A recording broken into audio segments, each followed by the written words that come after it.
All right. So, hi everybody. My name is Matthias Hoban. I am an associate professor with the York University in Toronto, and I hold an endowed chair in dementia care. And before that, I was an assistant professor with the Faculty of Nursing at the University of Alberta. Before that, I was a postdoc with Trek for 4 years. So I've worked in the Alberta system for quite a while. And that's actually what started Colleen's and my interest in the project that we're going to talk about today, which is largely DSL settings in Alberta and a bit of a comparison in some of the projects we did between DSL and long-term care. I'll pass it over to Colleen for a second. So Colleen, you can introduce yourself and let people know where you're coming from. Great. Hi, everybody. Colleen Maxwell. I'm at the School of Pharmacy and School of Public Health Sciences at the University of Waterloo in Ontario.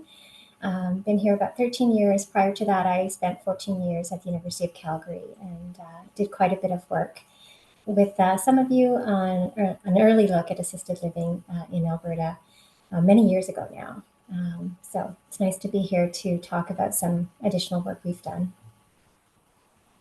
Well, and let's not forget to mention that much of the work that we've done really builds on the initial work you have done in Alberta 10 years ago or even longer. Like Longer. longer, like let's not Carbon mention knows. that. So focusing on assisted living as one, like a population-based study comparing long-term care and assisted living, specific focus on family caregivers. And much of the work we've done has built on the surveys that you've administered back then, and we just adapted them for the purpose of this more recent study here. So specifically, we're going to talk about our project that has used population-based data on assisted living or DSL residents specifically in Alberta and long-term care or nursing home residents in Alberta. The study was funded by CIHR. And before that study, we also got a little grant funded by Alberta Innovates. That was one of the COVID-19 grants. And in that initial study, we surveyed family-friend caregivers in Alberta and BC. Family-friend caregivers to people in DSL or in BC in assisted living. And we also surveyed the facilities, a key contact in each facility about the impact of COVID-19 on the facility and the facility responses, mitigation strategies, all these different things. So we're going to talk about the resident focus study more today, but two of the projects we're talking about have used some of the survey data and linked it to resident data, specifically the facility survey data. We're going to talk about that in a bit more detail. And as you can see, there's a lot of supporters involved here, like the different universities, in addition to the two funders, and my own chair is funded by the Carswell Family Foundation. And of course, we have not done that alone at all. There is a big team involved across Canada. There's people from Ontario, from BC, Alberta, investigators, but there's also collaborators on AHS and Alberta Health level. We also collaborated closely with family caregiver organizations and especially the data cut that we received and guidance on how to best use the data and some of the analytic questions. We got a lot of guidance from the Alberta Sport team, specifically Jeff and Eric. So let's not forget to mention the owner operators who supported us morally, but also like with recruitment and giving us guidance on some of the key issues. So you can see that's a big complex project, and thank God we had a big team to support all of that. With that, we really would like to thank all the family and friend caregivers who were willing in times of a pandemic to complete our surveys, the participated DSL and assisted living homes, the health systems, of course, and the funders. So there is 5 parts to that presentation today. The first is just a general overview of the program of research, of the data we used, and some general considerations. And then we have 4 it's more than 4 papers because some of the parts include several papers that we've just synthesized to give you as much information as possible. But the first part focuses on excess mortality, and we compared excess mortality between DSL and nursing homes. The second one is some work that Colleen has led on medication use. again, that's focused on DSL primarily.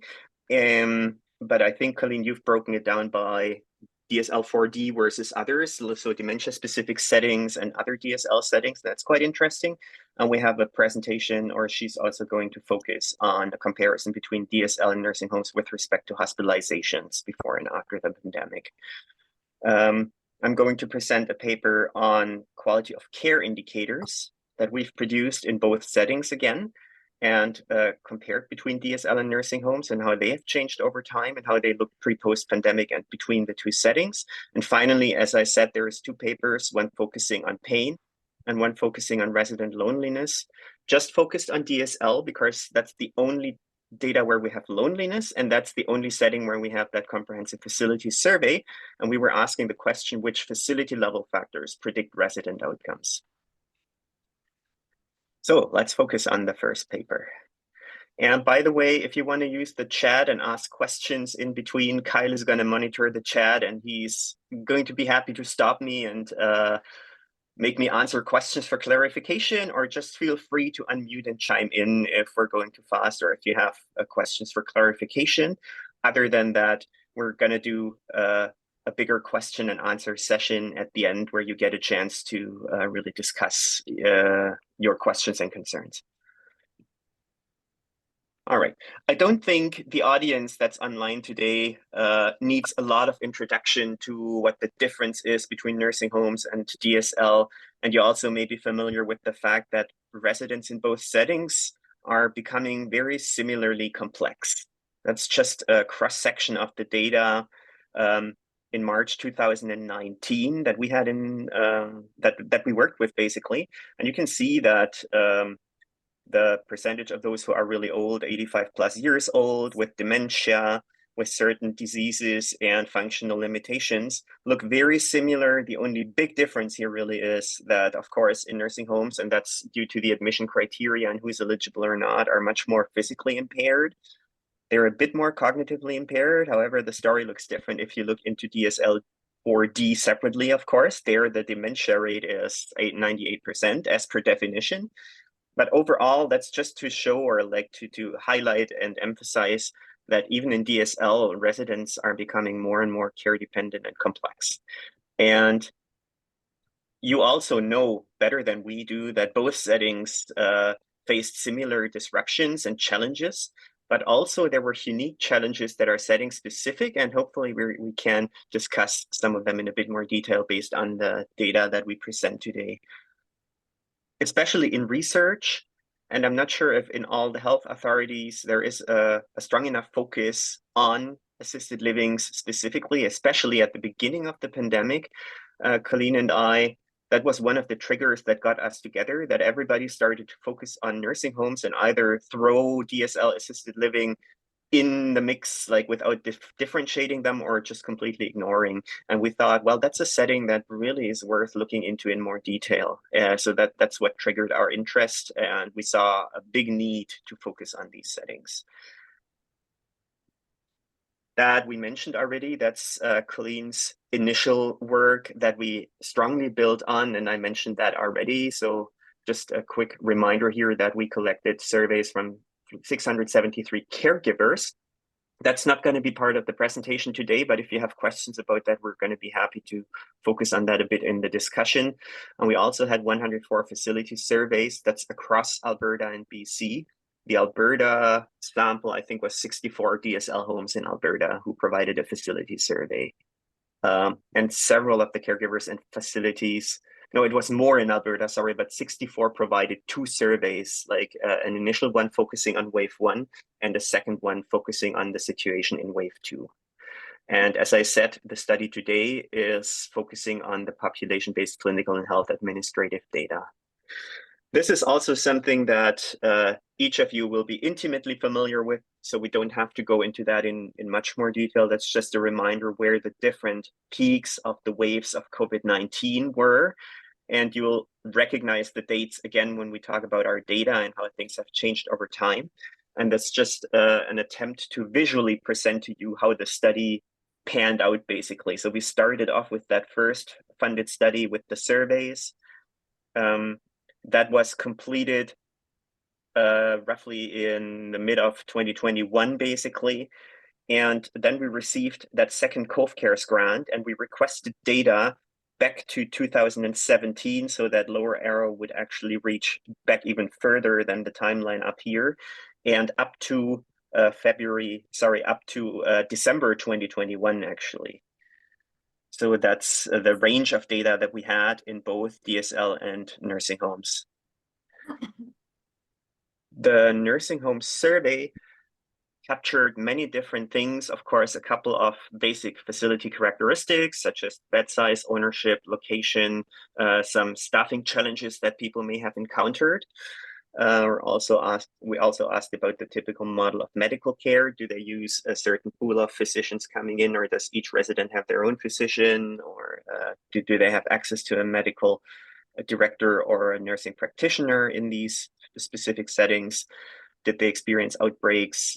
Did they experience challenges in ensuring personal protective equipment, adequate education and training related to infection control, facility perceived factors that help limit the spread, additional supports facility would have wished for, perceived preparedness for outbreaks, changes in admission criteria or admission processes and transfers, measures implemented, such as social distancing measures, factors impacting the quality of care and quality of life of residents, impact on staff morale, measures to mitigate the impacts on residents, such as, for example, facilitating video calls with the families or wearing photo name badges, all these different measures. I think that was a total of 12, roughly. And then, of course, did they work to keep families informed and included in resident care? So that's basically a couple of concepts that we assessed in the facility survey. The sample here, I said that already, just focus on the Alberta part here, included 64 homes in wave 1 and 45 in wave 2. So it's actually 45 that submitted 2 surveys in wave 1 and wave 2. So of the 64, 45 submitted a second survey. The resident data sources included, of course, first of all, the RAI MDS 2.0 in nursing homes and the RAI home care for those in DSL. We also included for each of the residents in that data pool up here, we also obtained, if available, the DAT record, the COVCARES record for emergency department admissions, prescription medication data. We obtained certain parts of the vital stats. We had higher level data on COVID-19 testing that was more like the month and year. We couldn't obtain the exact date of the test due to confidentiality policies. And we had facility level rates by certain time points of residents in that home being vaccinated, basically. So we didn't have individual vaccination data, but the SPAR support unit who created the data cut for us was able to provide us for each facility with a timeline of, at certain time points, what's the percentage of residents who had received the first shot, the second, and so on. So the data cut really included all the RAI assessments collected between, as I said, 2017 and 2021. And if those with an assessment in 2017 had prior assessments in 16, we included them as well, just to look back. We didn't go back to admissions in 2016, but if they lived in 17 and had assessments in 16, we included those too. And we also included RAI home care assessments for those prior to DSL admission, just to look back and see what they looked like before the DSL admission. For all included residents, as I said, we included all the data and COVCARES COVID testing and so on that led to 24,182 unique assisted living residents, some with multiple assessments, and 40,741 unique nursing home residents. Their assessments are completed quarterly, and more residents have multiple assessments than in DSL, where these assessments are repeated, if at all, on an annual basis. So let's look into the first paper here. That one is currently still under review with JAMDA, and we excitedly wait for the reviews. it has been under review for quite a while, but we are reassured by the journal that the comments will be sent to us pretty soon. So the objective here was to compare the mortality of DSL and nursing home residents in Alberta overall, and among those with and without significant cognitive impairment. And that was before the 2 years, before the COVID pandemic started and during the first 2 years of COVID-19. So basically over time, what does mortality look like? And we also determined how much above the expected rate of mortality the mortality was during COVID-19. This is what we call excess mortality.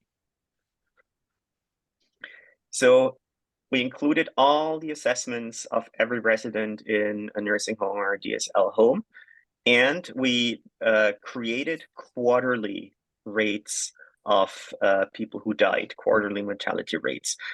Importantly, we stratified the analysis by setting. So first of all, nursing homes versus DSL overall. And then we also looked into DSL 4D versus the other two settings combined. And we had to combine them because the number of residents in DSL or the number of assessments available each time interval is smaller than in nursing homes.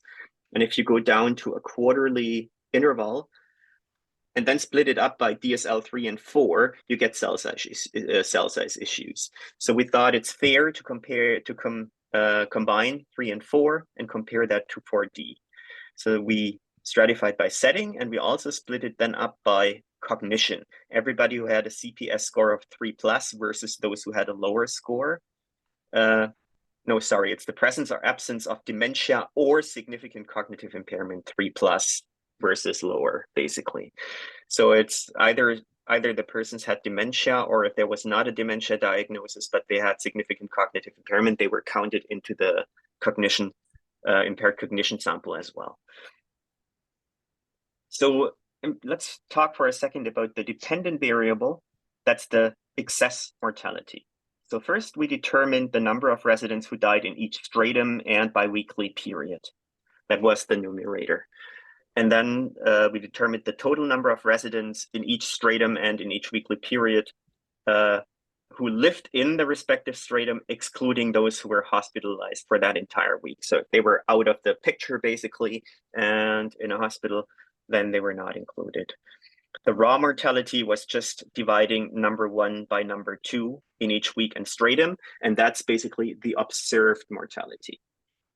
Then we took the observed mortality in the pre-COVID timeframe and determined basically the expected mortality based on that using Stats Canada algorithms that are based on over-dispersed Poisson linear, generalized linear models, and predicted basically what the trend might have looked like if COVID-19 hadn't happened. And then we compared the observed mortality during COVID-19 to what's expected. And everything that's above, like every observed time point that's higher than what's expected, was considered excess mortality. It's going to become a bit clearer when we look at the graphs, but that's basically what we did. And that matches very strongly what Stats Canada did during the pandemic in the general population. I'm not going to talk about this too much. That's just a comparison between 3 different settings as we split it up. And that's replicating basically that initial demographic table that you saw on one of the initial slides. That's just to highlight that in nursing homes, physical impairment is highest compared to all the other settings here. So is health instability, a CHESS score of greater than 2. And interestingly, the number of persons with chronic conditions, with 2+ chronic conditions, is a bit lower in nursing homes than in either of the DSL settings. So they may have more severe conditions, but the number of conditions or the proportion of people with 2+ conditions is interestingly higher in DSL. Interestingly, also across like the pandemic period overall, more residents or a higher proportion of residents in the DSL settings had a positive COVID-19 test before death than in nursing homes. And Some of the conditions here, such as dementia, I mean, that's DSL-4D, that's to be expected, is higher in DSL even than in nursing homes overall. And some of the chronic conditions are even lower, such as the proportion of people with lung conditions and cancer in DSL-4D than in some of the other settings. So quite interesting things going on, and maybe that will help to explain some of the things we see in the data. This is really just the mortality by stratum. So you see the historic and pandemic number of deaths per 1,000 population. That is used to calculate the unadjusted risk ratio.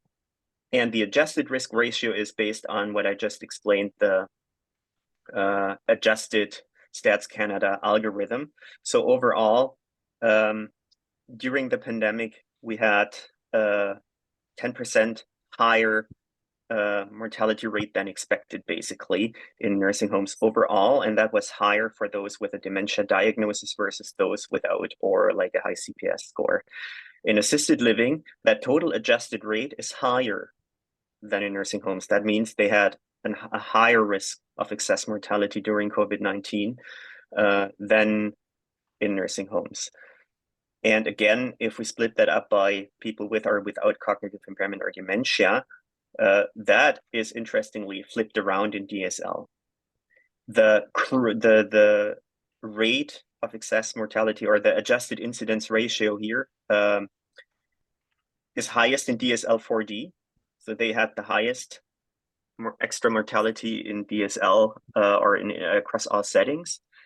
And DSL-3 and 4, again, no dementia. That's probably driven what we see here, like the total assisted living dementia versus not, is basically mirrored here in the DSL-3-4 settings. That's one of the questions for the end of the discussion, why we see that flip in DSL, if you have ideas about that. This is a graphical representation of excess mortality. So the green line here is what's expected. That's basically the trend based on the pre-pandemic data carried forward. The black line is the observed mortality, and a weekly estimate got a red triangle if the black line exceeded the 95% upper confidence level of observed mortality. So you can see here in wave 1, basically, there was quite some excess mortality going on, or some initial excess mortality going on in nursing homes. That's mirrored here on a higher level in the wave 2. And then towards the end of 2021, there was another wave with some excess mortality. And interestingly, in DSL overall, but also split up by these two settings, in the first wave of the pandemic, DSL settings didn't seem to be hit too hard. We also see that in some of the survey data where we ask about outbreaks, and they were not as affected as nursing homes. And so that's the same is true for excess mortality. But then in the second wave, you see some excess mortality going on quite some, and at the end of the year here. And in DSL-4D as well. So there is not as many red triangles, but the thing is that some of them are quite a bit above the black line, basically. So the amount of excess mortality seems to be higher here than in most of the nursing home graphs or time points. And generally, if you compare it to the overall Alberta population, the proportion of people affected, you know that, like people were much more likely to die in a nursing home from COVID-19 than in the general population. That's what we see here. And it seems like it was more consistently happening over time, that more people died during COVID than before. Here it was really just in the waves. That's the same picture, but now split up by cognition. And again, it's reflected what we see here in nursing homes. Those with a dementia diagnosis experienced higher excess mortality. And in DSL, that's flipped. However, what we see here is that there are quite a few time points where people with dementia experienced excess mortality, whereas here there are fewer. So overall, it is a population-based analysis. We used validated algorithms to estimate excess mortality and to address critical gaps. but there are some limitations. We are aware that nursing home data is more routinely collected, so it's more finely grained, basically. Per each time point, there are more, the higher number of assessment. DSL data is repeated, sorry. We also deal with repeated cross-sections, especially due to the nature of data in DSL. We didn't follow residents over time. We just assessed in each cross-section the proportion of deaths, basically. The DSL residents were at lower risk of mortality than nursing home residents at the beginning, but when outbreaks were rare, but higher risk in the later phases, and residents with dementia were at particular risk. Interestingly, flipped in DSL 3-4, but pretty high in DSL 4D. So future directions, we can discuss that at the end, but we think that a greater policy focus on congregate care other than nursing homes is really recommended, and especially a focus on people with dementia. All right, so Colleen, that's over to you. Yeah, I'm not sure we'll get through both of them, Matthias, but I'll start with the first one. So this first paper that we're presenting on is published in JAMDA, so you can get some of the more specifics that I may not go through today. So this was an attempt to look at various central nervous system class medications before and during COVID in DSL, and to look at the impact of the 4 waves, so to see if there was variation in the wave, knowing that there were variation in case numbers and restrictions and other challenges faced during the waves, and also to compare the dementia care versus the other. And again, we looked at DSL-4D compared to combined DSL-3-4. You can go to the next one. So when we look back to what we knew about, say, antipsychotics or other central nervous system medications in assisted living versus long-term care, generally, not surprisingly, there's been far less research on these medications and including antipsychotics in assisted living compared to the nursing home or long-term care setting. When we did our earlier study, as we mentioned, more than 10 years ago, we found that overall antipsychotic use in assisted living was about 26.4%, which was lower than the 31.8% in long-term care in Alberta. But when we looked at among users, those who were deemed to be potentially inappropriate use, it was higher in assisted living at 80.5% compared to long-term care at 70.4%. We also found that those who had dementia or who were residing in dementia-designated care were more likely to be using antipsychotics and other potentially inappropriate meds.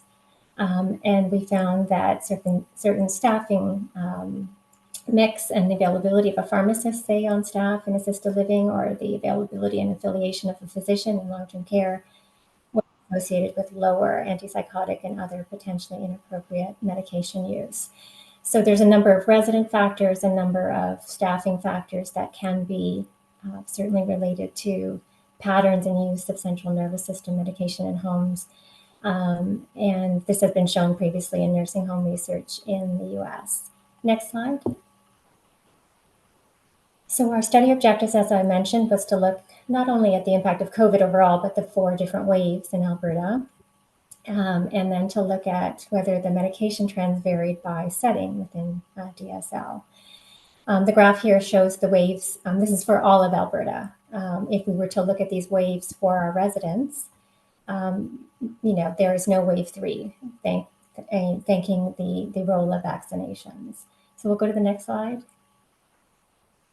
In terms of just descriptive outcomes, if we look at just March 1st, so at the very beginning in 2020, we started our sample with about 2,800 residents in dementia care and 6,600 in other. So this is, sorry, the terminology here, we're using dementia care for DSL-4D, and then other is the combined DSL-3 and 4.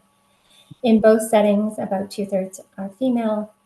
They had comparable health instability in both settings, comparable proportion with 3 or more chronic conditions, a comparable proportion in for-profit homes and in urban locations.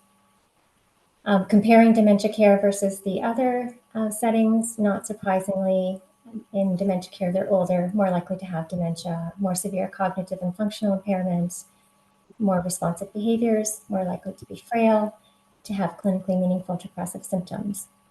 To the next slide. So this is a series of a panel of the various central nervous system medications we looked at. So this is the quarterly prevalence of antidepressants, antipsychotics, anticonvulsants, benzodiazepines, and opioids. The orange lines are for the dementia care, the DSL-4D. The green are for the other, so combined DSL-3 and 4. The dotted lines with the solid points here are the historical trends, and we've combined 2018, 2019. And then we've got the 2020 pandemic quarterly estimates, and then we've got the 2021.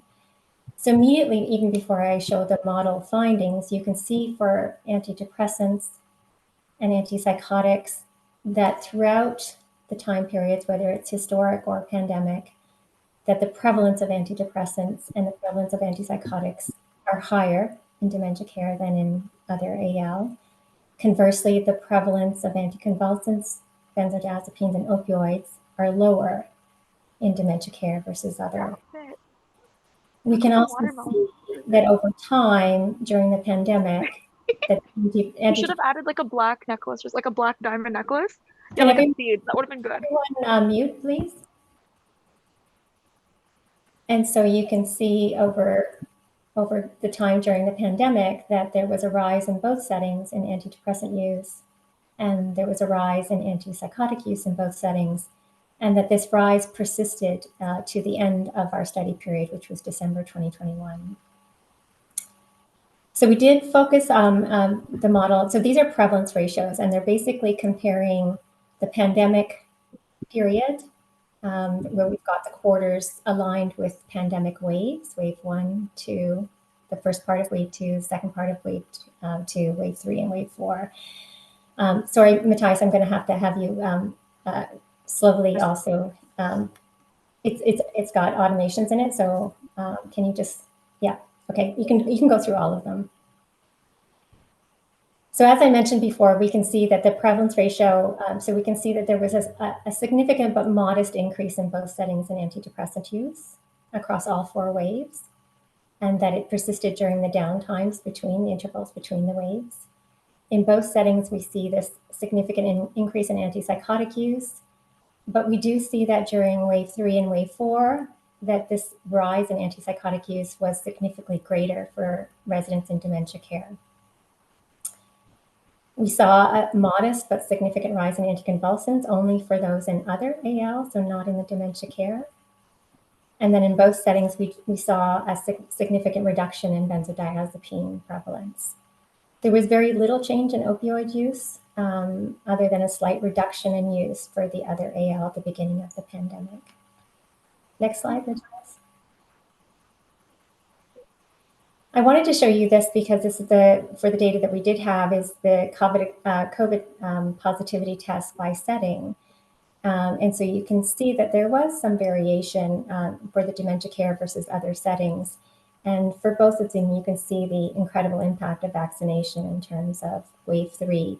Why I wanted to show you this is that we do see that rise, that most pronounced rise in antipsychotic and difference between dementia care and other settings during wave 3, when things had calmed down a bit. So it's interesting to think about what might have been going on in the settings at that time. Next slide. In terms of the key conclusions, I talked about, both settings experienced an increase in antipsychotic and antidepressant use. And it wasn't just a short-term increase, so that it did persist up to the 4th wave and to the end of our study period in December 2021. And contrary to what we expected or hypothesized, the antipsychotic use increased to a larger degree in dementia care. So we had hypothesized that the availability of specialized dementia care settings might mitigate any pandemic-related increase in behaviors or antipsychotic use, but we found the opposite. We found a small rise in anticonvulsant use in the other AL settings, but this was modest.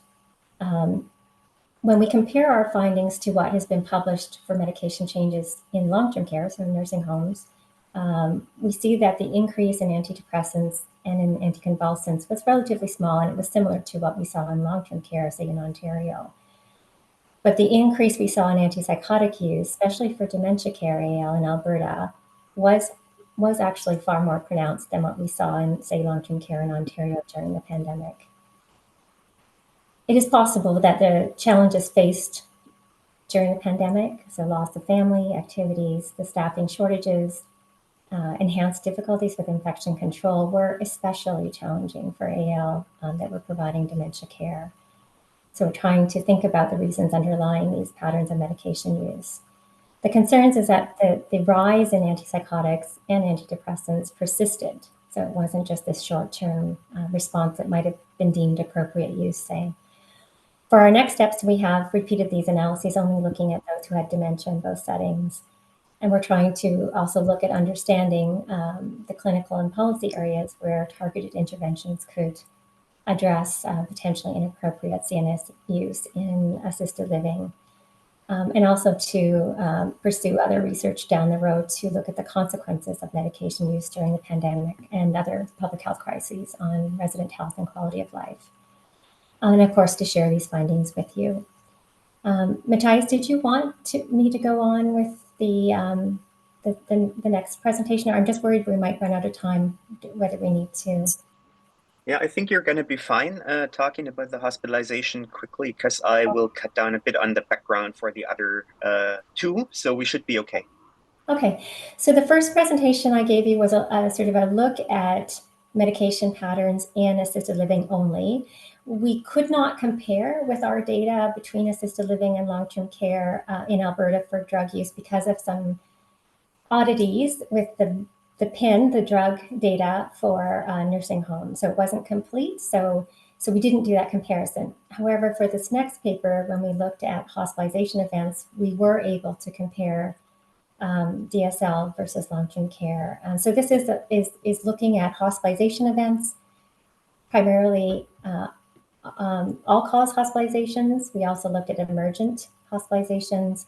We looked at hospitalizations with an ALC stay, so a hospitalization with a prolonged or delayed discharge, so to speak. And we looked at hospitalizations that were associated with a death. So those three main outcomes. And again, this comparison is between the DSL and long-term care.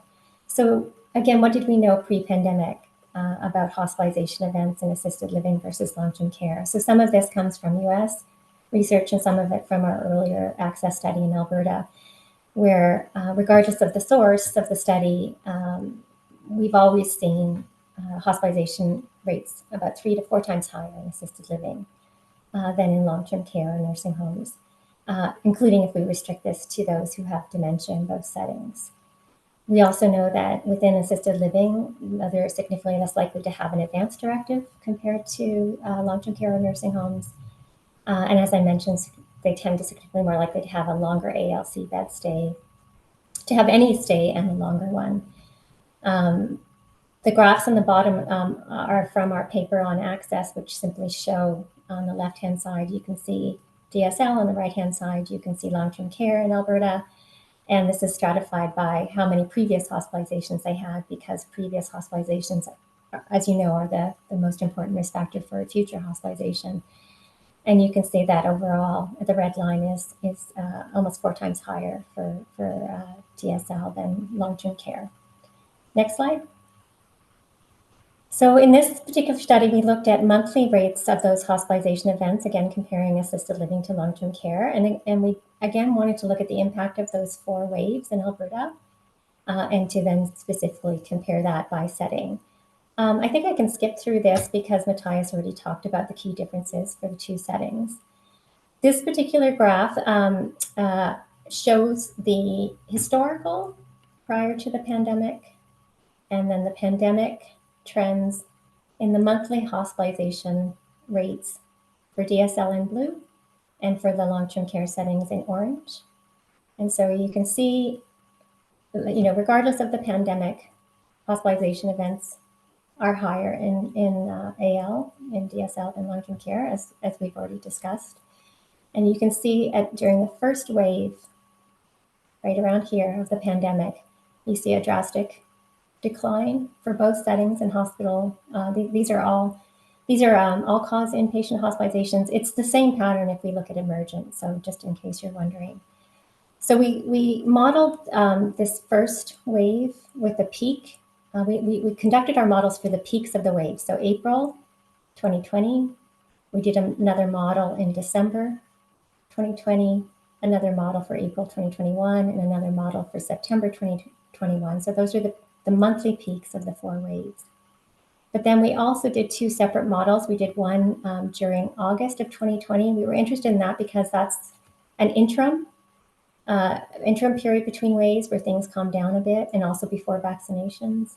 And then we also did another model during January 2021, because as you can see, where there was relative stability in long-term care hospitalization events, there was a meaningful departure and increase for DSL. So we'll go to the next. This is a little bit tricky to decipher, but it's showing the same thing, just layered. So we start with, the historic, the dashed lines for both settings, being the historic trends in inpatient hospitalizations. This first darker line here, blue, showing what happened in 2020 during the pandemic, and then this darker orange for what happened in long-term care during the first year. And then the lighter blue during 2021 for DSL, and then the yellowish for 2021 for long-term care. So basically, again, reiterating, we see this higher, regardless of the time period, post-pandemic, this higher hospitalization rate for DSL compared to long-term care. We see this reduction, so that the darker lines in this first wave. And so these are the risk ratios. So about 40% reduction in DSL in that first wave in hospital events, and about 30% or so for long-term care. We also see that there was this drop in the fourth wave for both settings. So we can see the adjusted estimates being lower during the fourth wave. What we found interesting was, even though in long-term care, the hospitalization events remained lower than historical rates, in DSL, by the time we get to the December 2020 and definitely by January 2021, there's no longer a difference. The hospitalization events have bounced back. And if we compare to long-term care, there was an increase of 27% in hospital events for DSL compared to long-term care in that January 2021 period. Next slide. I'm sorry to cut you off, Glenn. We do have one question in the chat. I'm just asking, how does this correlate to goals of care? This is from Janet Kaplan. Yeah, I mean, I might need clarity on the question. Well, I would say, Colleen, that the analysis itself couldn't take into account each individual's goals of care, because they are not very thoroughly documented in the RAI, and not crudely. So that's we couldn't take that into account in the analysis, if that's what the question is focusing on. Absolutely. So I haven't shown you, absolutely. So, I haven't shown you the other 2 outcomes, which were the ALC bed stay, which was actually interesting as well, in the deaths, just for the sake of time, but we can discuss that later. And also looking at these are the broad trends. We can then pose plausible explanation for these trends and what might have been going on in the 2 settings. So if we think about differences in resident characteristics and also other data that we did not have available, such as, end-of-life care, advanced directive, et cetera. So these are important considerations for sure. So these are trends. We can adjust them to some degree for data we have, but we don't have all of the data that may be relevant. But that goes to speak to sort of understanding and plausible explanations for trends. This is simply showing the hospitalization events for the 2 settings for COVID. So we can see that, in wave 1, the hospitalization events for COVID were higher in long-term care than DSL. But by wave 2, there was this greater hospitalization for COVID for DSL compared to long-term care. So there is this, the waves had a differential impact on the settings, and it's interesting to think about why and what was going on. Next slide. So we've talked about the key conclusions already, that we did see a difference in wave 2 for DSL, where the hospitalization event increased relative to long-term care, and long-term care stayed below historical levels. We did adjust these differences, as I mentioned, for the data we did have for resident characteristics. We did have some home and healthcare system factors, so we could adjust for urban rural location of the home, for-profit, not-for-profit status, bed size, and health zone. So we did adjust for that as well. The findings were not changed. And just thinking about next steps, we are looking at, could we better understand, we in our paper, it's not published yet, we did look at the reasons for coming in for the most responsible diagnosis for hospital events. And I can tell you that ICD codes for things like dementia or mental health care, delirium, falls and fracture were far more common for DSL than they were for long-term care. Okay, I think we can move on then, Matthias. All right. So I'm going to briefly present to you three key results of 3 papers. This one is one that we published together with Jeff, who helped with the analysis quite a bit. And especially I started that paper because I really was interested. Back at the time, everybody focused on excess deaths and factors associated with mortality and infections, and that's all important, of course. But with my clinical and caregiving background, I'm a nurse by training, I was really interested in how has the pandemic affected care in these settings and quality of care outcomes that are not directly reflective of COVID-19 infections and deaths. But given like the staffing struggles we saw in these homes and the family caregiver visitor restrictions and all the things going on, additional workload, manager and staff burnout, has that affected care at all, and how has it? And how might that compare between DSL and nursing homes? So I'm not going to go into the technicalities here. I'm just saying we had to adapt. We used the official risk adjustment algorithm and the inclusion-exclusion criteria for the quality indicators, but many of the quality indicators that are publicly reported in nursing homes are incidence indicators, checking the current assessment and how that is differing now from the prior assessments. And they usually do rolling averages, and we had to adjust that quite a bit because in assisted living, you usually have per quarter just one resident assessment, if one at all. So we had to make them prevalence indicators and could only use the quality indicators whose outcomes were available in both the RI home care and the MDS. But overall, we created quarterly cohorts again, and in each of the quarterly cohorts, we calculated these prevalence estimates of the different outcomes. And that led to quarterly samples ranging somewhere between 2,015 and 2,710 DSL residents, and a bit over 12,000 and close to 13 and close to 14,000 nursing home residents, depending on the quarter and the exact outcome. I'm not going to go into these technicalities. We can revisit that slide if there is interest in how we did the risk adjustment. But just for now, this is really just the comparison of the risk-adjusted rates in DSL and long-term care. So DSL is green, long-term care is blue. And you can see that antipsychotics use has been consistently higher. That was before the pandemic and during, and that is also reflective of what Colleen found with her team back then in the access study times. Pain is consistently higher in DSL than in long-term care and nursing homes. Depressive symptoms are higher in nursing homes than in DSL, and there seems to be a consistent downward trend here. ADL, of course, that's one of the admission criteria, is higher in nursing homes than in DSL. Physical restraint use is higher in long-term care and nursing homes than in DSL. And most of the other outcomes here, there is a bit of a difference in delirium, weight loss, but UTI and pressure ulcers are very similar in both settings and relatively low. This one here is, we call that segmented regression. So what you see here, we split that up into a pre-pandemic trend, which is the blue solid line, and a post-pandemic trend, which is the red solid line. And we assessed whether that red line is significantly different, like the slope of that line from the pre-pandemic trend, and maybe whether there was a jump kind of up or down, we call that change in intercept, in the at the start of the pandemic.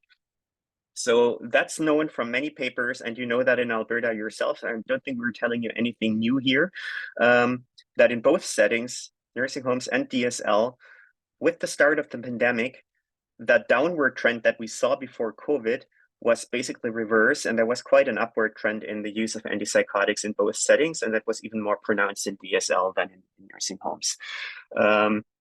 Pain, there wasn't actually a difference pre-post pandemic in either of the settings. Depressive symptoms is quite interesting because you see that dip at the start of the pandemic here in DSL. The trend remains parallel. It's the same slope, but just taken down a notch, basically. And we can discuss that at the end. We have a specific question for you if somebody has an explanation for that. If that has to do with family caregivers not being around and therefore staff not picking up on these depressive symptoms as much, or if there is other assessment issues, which is actually true for all the outcomes. If there is any change, it could always be due to change in assessment practices or change in the outcome directly, or change in care practices as well.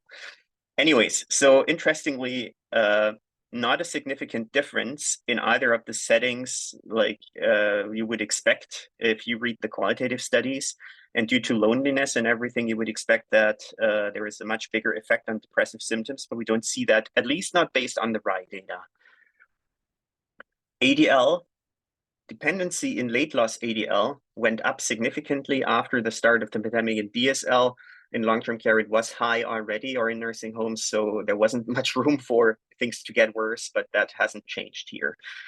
Physical restraint use doesn't seem to have changed drastically. There is a bit of a change in trend, but that's probably not clinically relevant. That's very small. And pressure ulcers, we see a similar dip here in DSL as we saw in depressive symptoms, which again raises the question whether that is due to under detection or just things not being documented at the start of the pandemic as much anymore. Delirium symptoms seem to be unchanged, weight loss as well, urinary tract infections, we see the same dip here. So anyways, as you can see, system-wide, and that's the interesting thing, if there were effects on many of the outcomes, they were either not picked up on by the RAI assessments, or it's nothing we see on a system level. And this is why we did the next two papers that I want to wrap up with. We wanted to understand better what intra-facility factors may be associated with some of these outcomes. And that's where the facility survey comes into play. So while on a system level, you don't maybe see an effect because better and worse facilities may balance each other out, we try to understand whether there was things going on the facility level that may explain differences in either pain, that's the first paper, or loneliness. We all know that these are issues have been for quite a while. I'm not going to go into details here. You all know probably the literature and you know the situation that pain management has been a challenge in these settings for quite a while. The sample was 42 assisted DSL homes that submitted 2 facility surveys and for which RAI home care data was available in the timeframes of wave 1 and wave 1. So we could link the survey data to the RAI data. And that's our sample. That means in the wave 1, we had 985 residents across 41 homes, because one of them only provided RAI data or had RAI data available in wave 2, and 1,134 residents in wave 2. Not many residents were present in both waves. That again speaks to the different assessment practices in assisted living, like the annual intervals.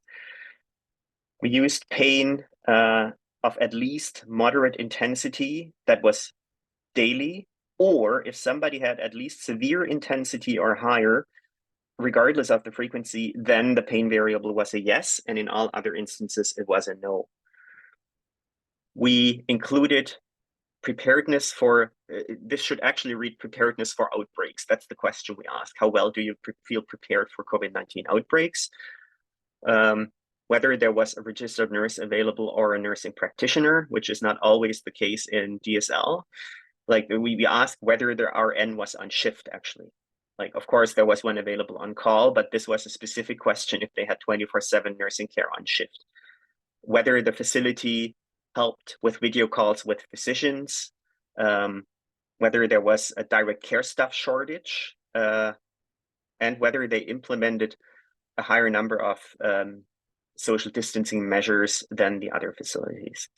So we adjusted for resident covariates that we from the literature already know are associated with pain. And this is what things looked like. So we had a 19.6% prevalence of pain in wave 1 in these homes and 19% in wave 2, based on the measure we defined. And this was not significantly different from the pre-pandemic measures in these homes in the comparable periods. And it was also not different from the excluded homes that we didn't have a facility survey for, but resident data, and where we at least could compare the resident outcomes. And with respect to that, these facilities were very similar. So our selective sample of those who provided 2 surveys didn't differ substantially with respect to facility characteristics and resident characteristics from our actual sample. That's just a couple of descriptives. So let's focus on this table. Better preparedness, that's interesting. Better preparedness for outbreaks means there was a higher risk or higher odds for pain, almost 40% higher. So facilities that felt better prepared had more residents with pain. RN availability was not associated in the fully adjusted models, but it was associated before we adjusted for region. So in the prior model, if you take out regional variation here, then availability of an RN is associated with more pain, which could be a detection issue. Nursing practitioners, again, if they were available, there was a lower odds of pain. So that raises the question again, do they help staff with identifying and managing pain better? Video calls, if the facilities facilitated video calls with physicians, again, in the fully adjusted model, there wasn't a significant association. But if that happened and you don't adjust for region, then there is a lower odd of pain. So that reduces the pain risk. Staffing shortages, lower pain. Again, detection issues if there is staffing shortages, question mark. If residents were confined to their rooms, then there was a higher risk of pain. Could be because the staff were just not able to see residents as often and as readily, and were not interacting with them as frequently. They were completely confined to their rooms. The resident outcomes were all associated as you would expect. And of course, you always know there is regional variations. So interestingly, while there is not a system level effect of changing rates, like the pandemic has not system-wide increased the risk of pain, but within facilities, there were certain factors that were associated in either direction with pain risk. And that's maybe something we can discuss in a bit more detail once we have the question and answer session.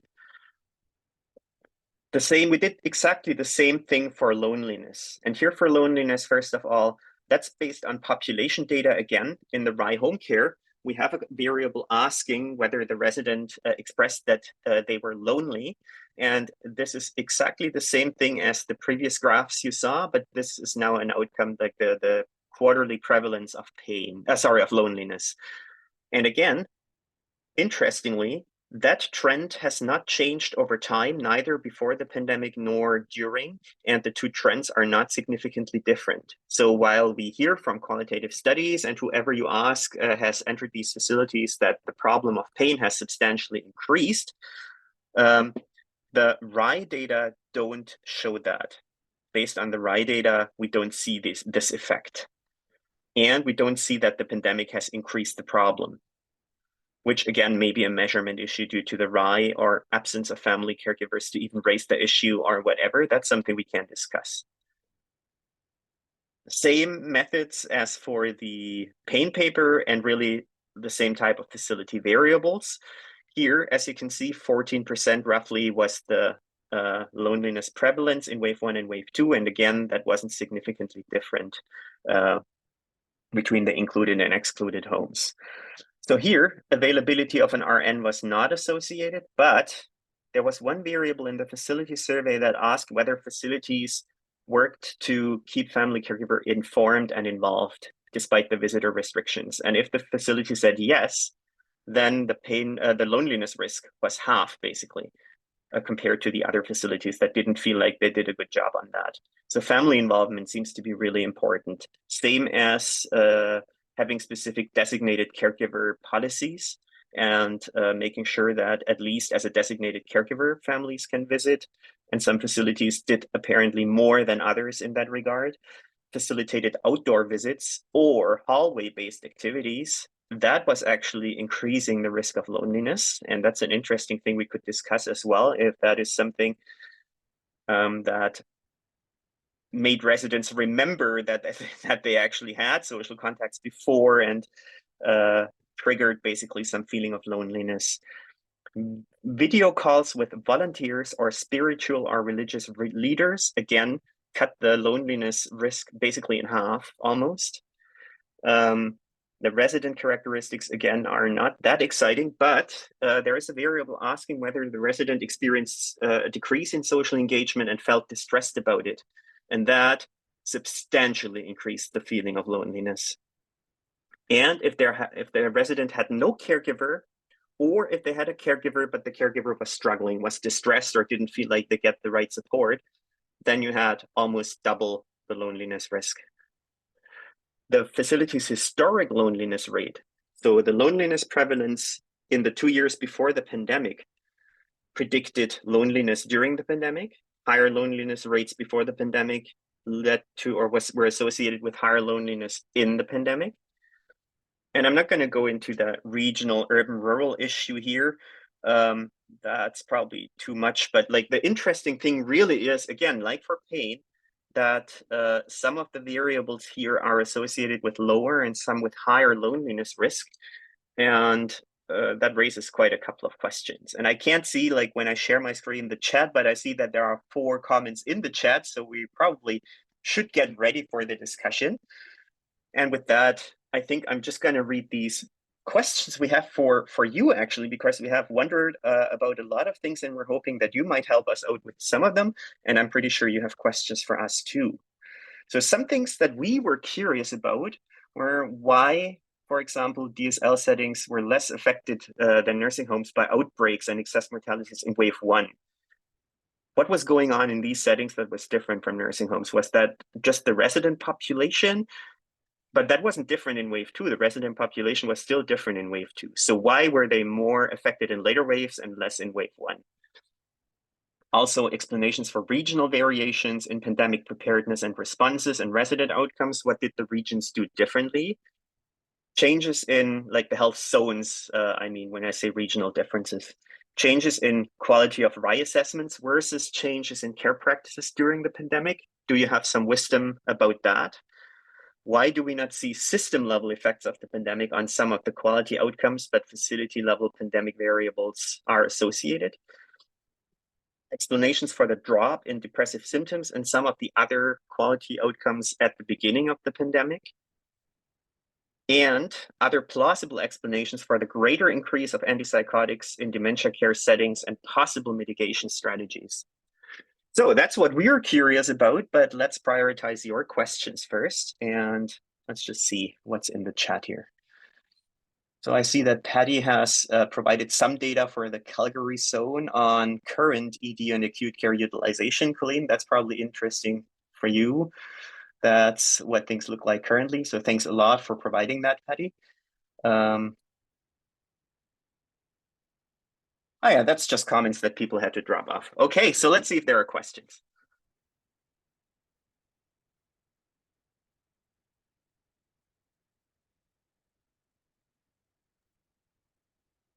I think I still have that question related to the hospitalization. And so when we look at DSL and long-term care, I guess for me, the models are really different. So in a long-term care, obviously you have an RN, you have physicians they actually have to admit into a long-term care and will come to the facility, where in DSL, that's not the case. It's a community program. So just very different. You've got the 24/7 RNs, so their ability to keep people, with the physicians coming is very different in long-term care versus DSL. And then I also feel like, if we were to compare goals of care in a long-term care compared to some of our DSL environments, like a 3, your goals of care would be different. And so, really transferring someone to hospital might not be, the goals and wishes of the client. So Just I'm a little stuck on that one, but I think it's fantastic information. I can follow up on that with you, Janet. And I agree with all of those comments. And, you know, sometimes we try to differentiate between the potentially preventable hospital event versus, you know, necessary. And that is problematic. It's not a perfect way of approaching it either. I think we look at this as, you know, hospital events are in general a quality index measure. It's a quality measure. If we think about opportunities for earlier detection of risk and prevention and mitigation. So if we think about, you know, if a fracture happens because of a fall, of course the hospital event is necessary, but could something have been done earlier? Whether it's related to drivers of falls, like medications, other things, in that setting to have prevented it in the first place. And so we think about those factors. We think about the hospital stay itself and knowing that that entire stay is longer for assisted living, especially if they become an ALC patient and their stay in an ALC bed. And we know that their potential to decline is much greater as well. And again, if they have dementia. So I agree with everything you've said, but if we try to understand, you know, the capacity of the setting and what we're seeing for changing needs of residents and that match or mismatch, and do we need to start thinking about this from a broader health system perspective and the resident perspective and family perspective, knowing that they go into hospital, they get stuck in hospital, they decline in hospital, and that adds stress for the family member. You know, what's going to happen at discharge, discharge planning in the hospital. There's uncertainty. Do we discharge back to DSL? Do we go to long-term care? Is there a bed in long-term care? All of that. And so just the patterns are what they are. The explanations are important, but sort of trying to understand this. Have we planned and done everything we could for the setting? Do we have to start thinking about changes to the setting if we're allowing for increasingly complex residents in DSL with great comorbidity and hyperpolypharmacy, all of those things that drive hospital events as well. So I agree with you. It's an interesting thing to think about further with all of these possible explanations.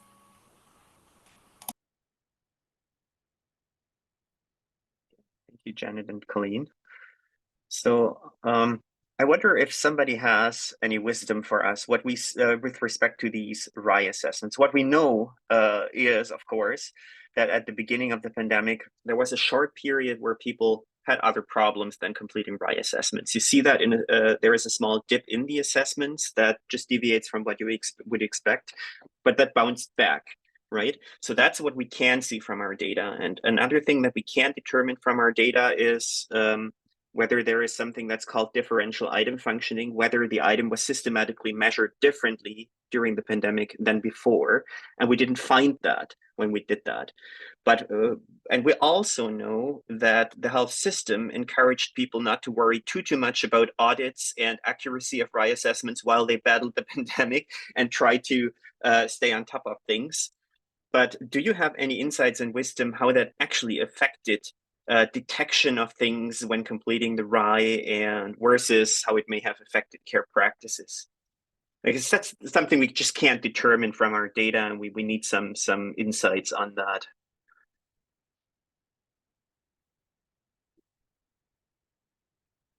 There's a comment from Donna in the chat, Matthias. Oh, thank you. All right.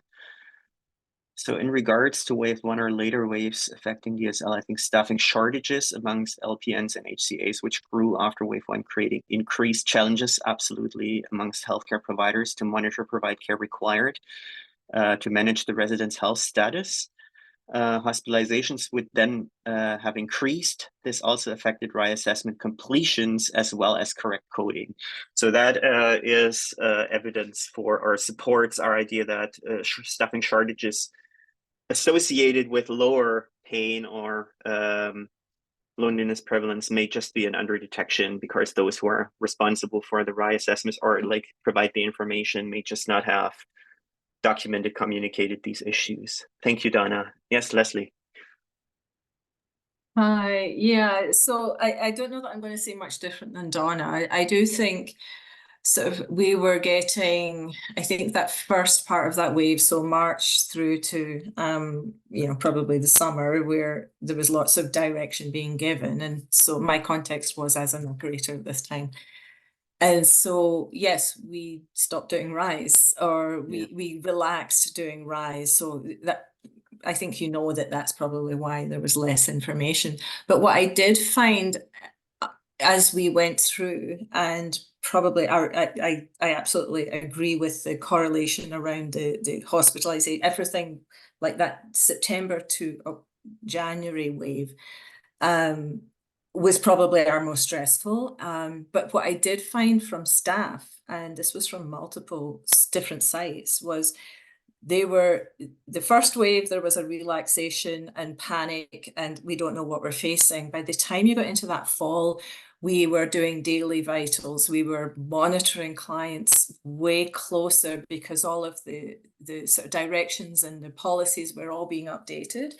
And I think even that might actually have reflected on the content, how your RI data was being collected as well. Like it was almost like we turned into this clinical model of let's just watch people much more closely. So I don't know if that correlates with what you're seeing from some of the RI data. But I would say that that first wave, it was relaxing. It was almost like we don't actually know what we're supposed to be doing. But by the fall, we were very clinical, much more clinical.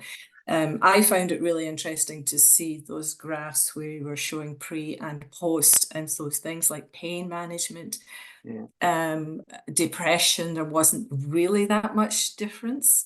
Pre and post, and I'd say some of that's just how we actually we turned on as nurses, and we focused very much on the clinical aspects. So yeah, that is just no data to prove it. I've got nothing other than that was the experience we felt going through the various waves. That's an interesting perspective, Leslie. Thank you so much. So thinking about what we saw, that in wave 1 and wave 2, the prevalence of loneliness and pain was about the same. But given the fact that in wave 1, you may not have as thoroughly assessed things, then the true value of wave 1 pain might actually, no, it's fine. Like not a blame at all. It's just trying to explain why we don't see a difference.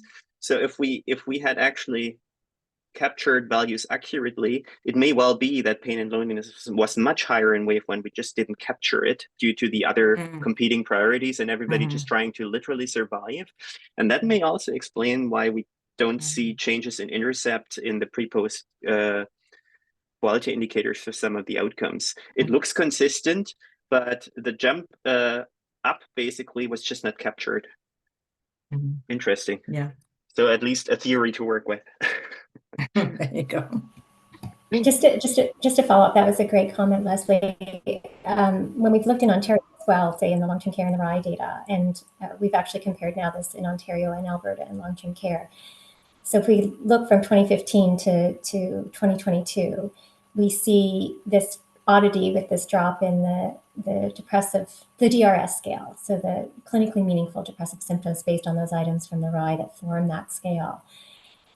However, we don't see a change in the item in the diagnostic list for depression, and we see an increase in anxiety disorder from the RI. So the items that make up the DRS seem to have been affected quite a bit, whereas the diagnostic checklist has not. And in fact, anxiety disorder, as you would hypothesize during COVID, has gone up, doubled in long-term care in Ontario and in Alberta. So, there is this sense of picking up greater mental health distress with some items, but not with others. So it's interesting to think about, what do we read into that? Should we not? We have to be careful what we read into that. And, other studies haven't consistently found a change in some of these mental health measures.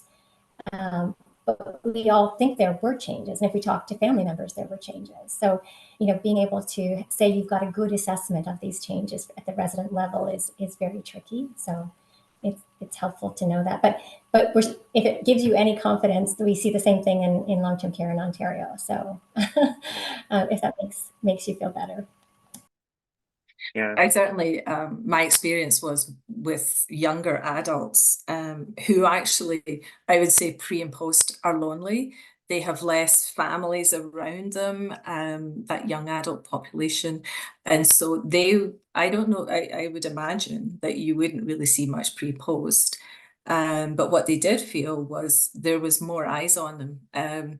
There was, we were actively trying to keep them much more engaged and the activities higher. We did a lot more technology type programming with them, etc. So I think it would be different with different populations as well.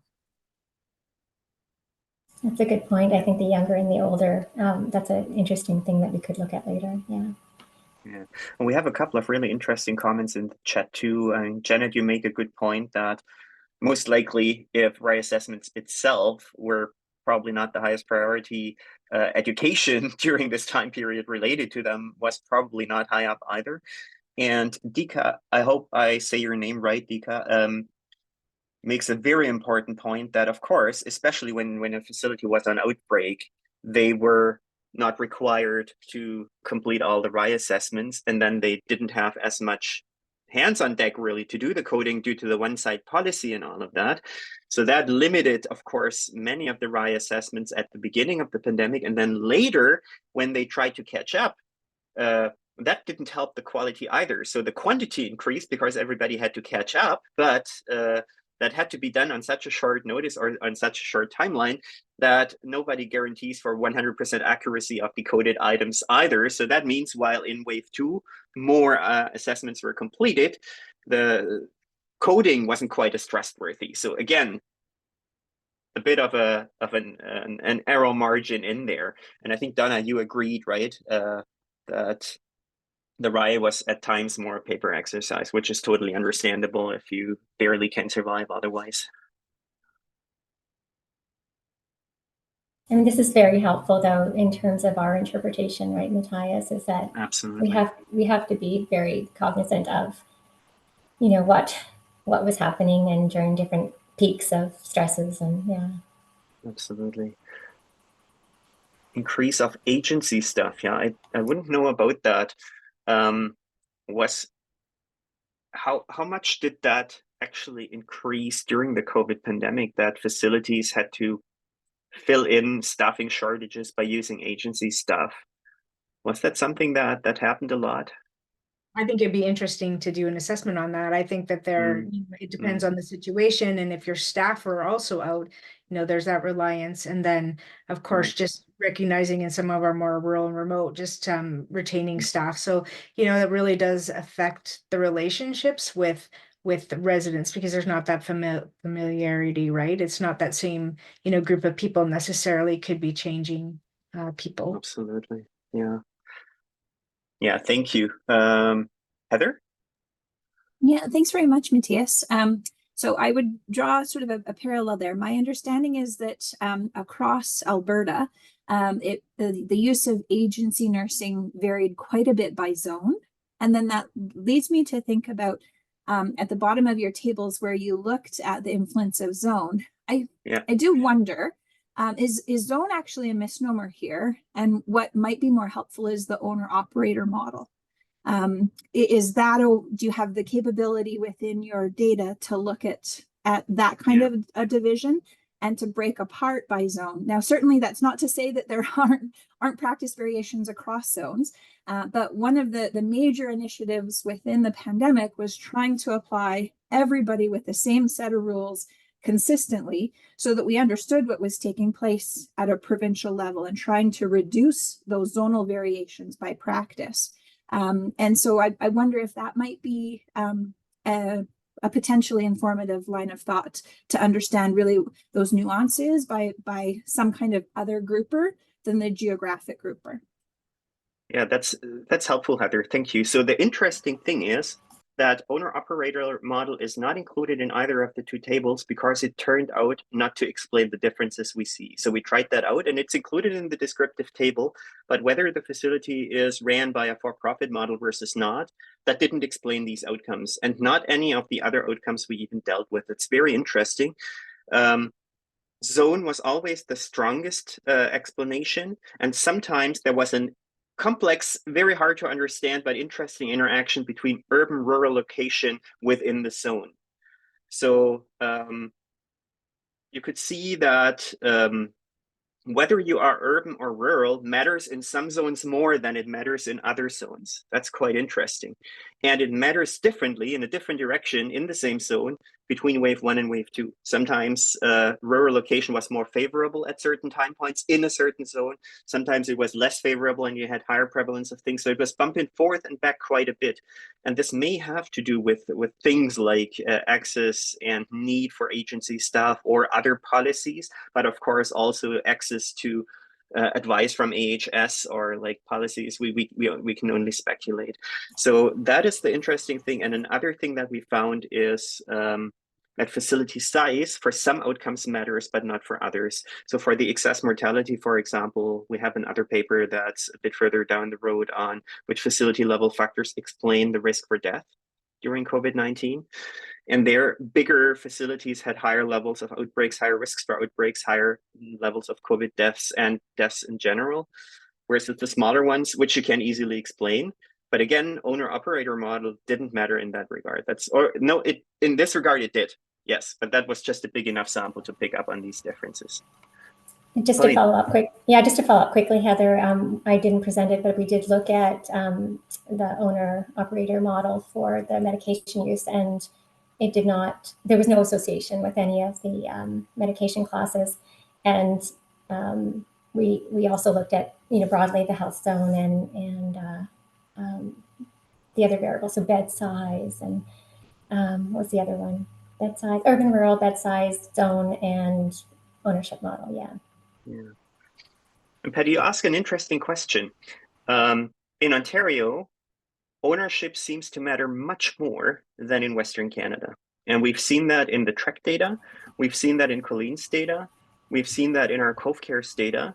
One of the big explanations, in my opinion, is that in Ontario, especially in the Toronto area, oversight of these private for-profit homes was just released quite a bit before the pandemic. And this is why the catastrophe happened, that they had to send the military in, and like audits were not even done at all, or they were just paused or like announced or done by telephone and stuff like that. So they had a bit of a free-for-all kind of situation. And I think my understanding is that has not happened in Alberta and BC and not in Manitoba either. And that may make a big difference. Like, yes, for profit versus not may be putting facilities at risk to focus on profit more than on resident health. But if there is sufficient oversight, that can maybe be limited a bit. I mean, it's you haven't got much time left, but just a comment, not really a question. Yeah. Just to commend you both for the data. It's massively depressing. A few surprises, but really overall, no big surprises here. And antipsychotics is just what we've kind of settled on, and trying to explain what's happened. And it's a trauma. What we've been through is this trauma. Everybody's lived it, and I agree with everything that's been said, that we just took our eyes off the ball when the pandemic hit. We dropped all our core business. Not dropped, but we paused our core business. And if you think about shifting practice towards non-farm interventions for behaviors, that's very, very labor intensive, requires changes to the culture, to attitudes, working with families. All these things were guillotined during the pandemic. And so I don't think we should be surprised. I think what's depressing right now is how it's sustained. Yeah. We're only starting to get back. And I think this is really an indirect damage that's affecting people now that weren't affected by those initial waves. So I really want to thank you, and I'm hoping this is available. Just speaking as the medical lead here in Calgary, I'd love to share this information with. I kind of wish I hadn't tuned in today, really, because I've been living this fantasy that somehow supported living managed to do better, if not the same, as our nursing home sector. But I think this I really love to share this with our physicians here, and I think it's a real clarion call, not just antipsychotics, but across all drug classes, really. Anyway, so more an observation, and just my thanks to you both, and all the work that went into preparing for this meeting today. So thank you. Thanks, Patty. Those are meaningful comments and thoughtful. I do think that, you know, when we compare across provinces, there is some good news for Alberta and DSL. Yeah. So, Yeah. you know, we saw many more medications go up in long-term care in Ontario, including opioids. So we didn't see that in Alberta in DSL. We did see antipsychotics. Almost anyone who's looked at antipsychotics have seen that rise. So yeah, thinking about just the pressures and the stresses and ability to handle, and you know, these are lessons learned, and thinking about, you know, the next unfortunate public health crisis, you know. But not having family, if you think about the family's role in advocating for certain things and detecting certain things, and Taking and actually care of them.